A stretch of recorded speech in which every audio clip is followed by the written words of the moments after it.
So today on Twitter, formerly known as X, formerly known as Twitter, I saw an argument I've seen a lot about um, increasing taxes for like the uber wealthy people or whatever. And this is something I've thought about ever since sort of the Bernie Bros explosion. I was definitely opposed uh, to. I was not a Bernie fan. I think I've mentioned before that I'm not like I don't think that like socialism and capitalism are really going to exist that well together. I think capitalism with regulations and social programs and stuff. That's we need our social programs to help people, to take care of people who are in poor condition and poor health, or old or disabled or disadvantaged in some way. We need programs like that. But at its core, we are a capitalistic society. um I mean, just like me, I'm considered, um I would probably be considered like poor, not poor, but like low income or whatever. And I have, I have a car, I have, a smartphone, I have a desktop PC, I have a shitty laptop that I can't really use that much, but I do have it. It's usable with a different monitor. It's weird. I have a Nintendo Switch. I have like a PlayStation 4. I have a Steam Deck. I think I said car. So I have all these like little products and that smells good, but like I have all these little like products that like, do I need this? Like, do I need this shine goop, or do I? But I have, you know what I'm saying. So for me, I just think that addressing government misuse of funds and government workers not doing their jobs, or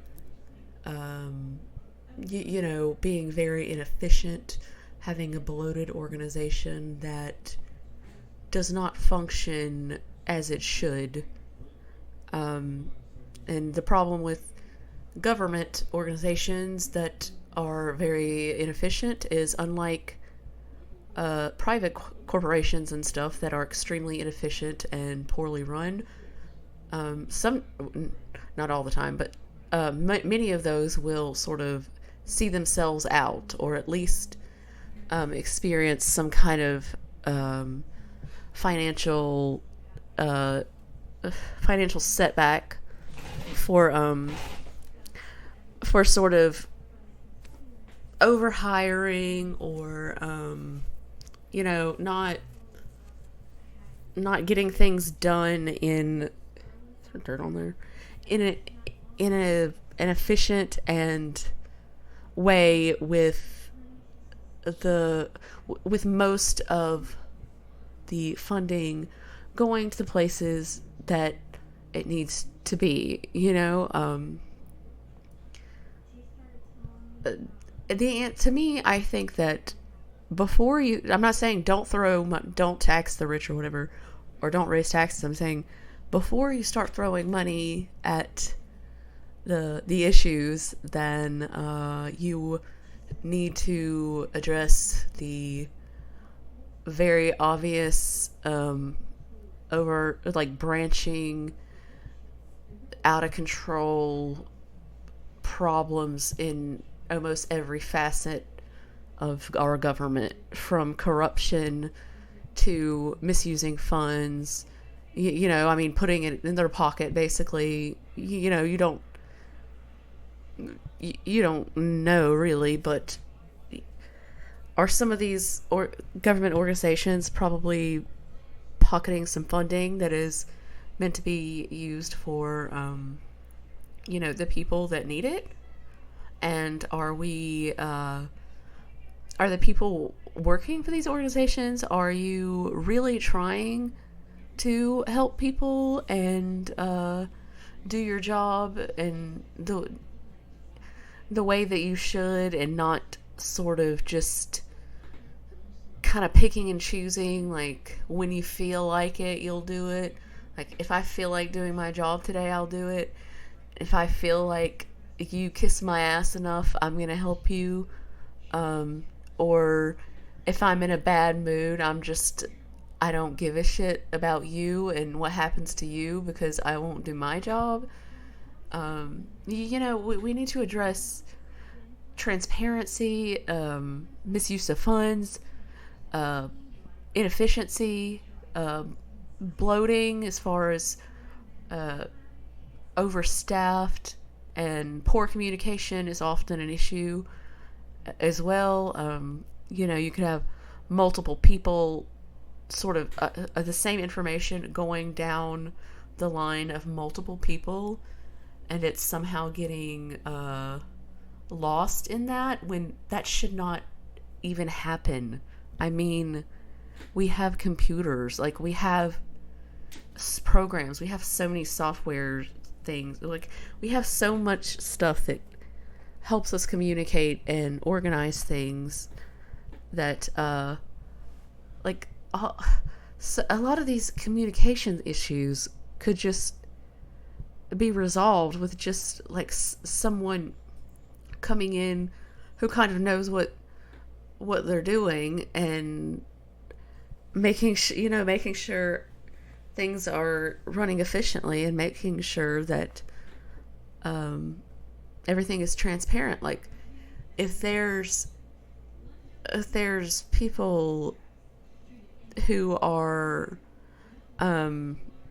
not getting the help that they need for reasons that we don't quite understand, like, why is it that these people are not getting the help they need, particularly like mental health veterans, the disabled, like, are these people, children, child protective services, law enforcement, public schools, there's just so, and even like the way certain cities are laid out, like the roads, like, for example, I was driving in Atlanta, and like, I just can't stand the way that it's laid out. It's just, I can't stand it. And to me, it seemed like such a huge city, but it's just, I hated driving there, but it's just because of the way it is. Because Charlotte is way bigger than that, and I don't really mind driving Charlotte as much. It's the same situation with like Durham here versus Greensboro. Have almost the same exact population, but the way that Greensboro's infrastructure and roads are designed are just like, it's like waiting, it's like calling for an accident, there's just so many issues that I think that need to be addressed in these organizations before you sort of increase the burden on the taxpayers, okay? Because for me, I consider the taxpayers are the taxpayers, and the wealthy, the wealthy are, they are taxpayers, considering, the percentage is much larger for these people that they're paying, then they are contributing quite a bit more than the average person to our social programs and infrastructure. And I'm not saying like never tax the rich more or anything, because there's there's the things that I guess they don't need, but I just don't like thinking of it that way because I just think of the taxpayers as the taxpayers. It's the people working and the people like paying for the things that we have. And I don't like anything that sort of just puts more pressure on taxpayers when I think the problems within the organizations themselves need to be addressed and sort of brought to the public's attention, and taxpayers, citizens, us, even I have to pay taxes, but but the taxpayers, I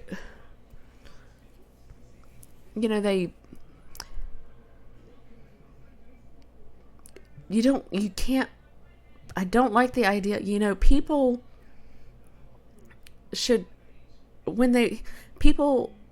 are motivated to work when they keep their own money. That's what I feel like. They're more motivated to work if they keep their own money. Of course, it's necessary for us all to pay into Social Security. We're all going to get old and all that stuff. But, you've got to be careful about sort of how much money you throw into things that are really kind of almost a sinking ship, and it's not a proper organization. It's not properly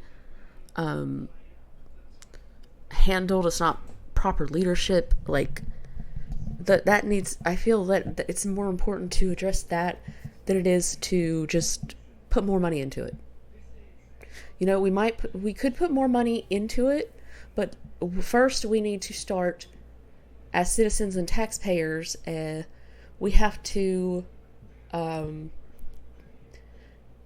demand transparency. We have to hold these people accountable for not doing their jobs. Like, I want answers for why, for example, in my state, why in Rockingham County Sheriff's Department, why were there 11 deaths in the jails? And why were officers or workers there accused of sexual misconduct and criminal charges and this sort of thing? And now, because of that, they've lost out insurance, and the taxpayers will be paying for, I guess, any future wrongful death. And some of these deaths I'm not going to discuss the exact nature of it because I think it's a little bit it's disturbing, okay? Because we're talking about a jail, so people are, I assume they may be there for a short time, maybe 30 days, or they're awaiting sentencing. It's not like even if it was a prison where there might be murderers and such, inhumane treatment it's not acceptable. Now, when it comes to things like, people who do things to, minors, I think we all kind of like don't ever really feel bad for what happens to them. And I can't say that I feel bad for anything that really happens to them, but as far as prisoners being subjected to like inhumane conditions and stuff, that's not okay. Like, our taxes are not paying, like, we're not paying to like hurt people, or for me, I don't, it's to protect. Prisons are to protect people, and I also believe that oftentimes mental health issues, if they were addressed earlier in public schools, there might not be as many people in prisons, and a focus on mental health and rehabilitation would be beneficial. And even if they are prisoners, they're serving their sentence. They have no freedom. It's. I'm not saying they should be getting 5-star hotel treatment or anything, but they should have, I guess, some books to read, or some sort of entertainment to do, some sort of busy work to do, adequately fed, health care. Like, anything less than that it's inhumane, and it's not, like, it has no place in our society today, in my opinion. So like, and voting, like, voting is only so much, because our politicians are so corrupt. There's so much corruption, and voting, it's not, you can vote people out and everything, but I think that doesn't mean that the next person isn't gonna, they might do better, but there's going to be some oversight, some corner cutting, something. It just always seems to infiltrate these types of organizations to the point to where they end up being kind of worthless in a lot of scenarios. And we're paying for this. Like, we're paying for public schools to teach our kids.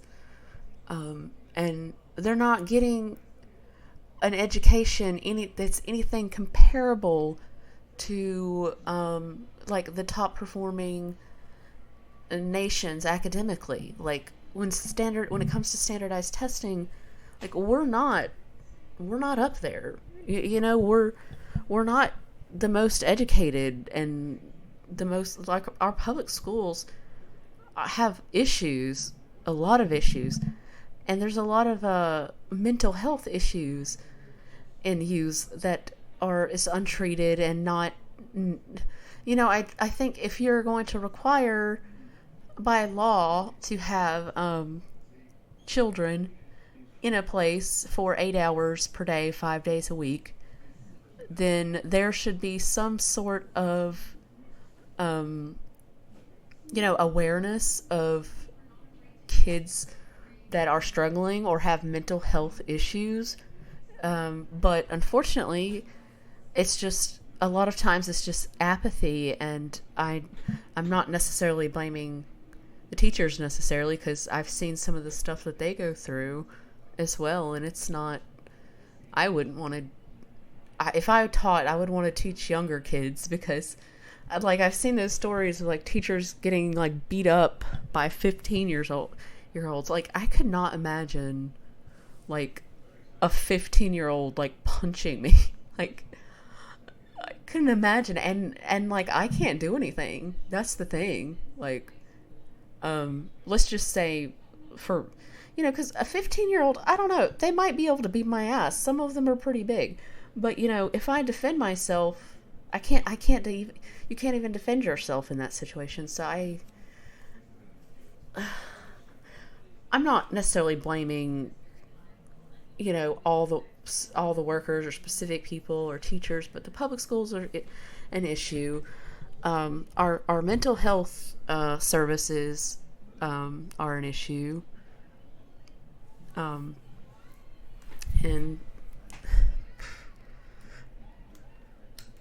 anyway, I think that's about it. That's about all. All right, I've talked long enough. Okay, bye.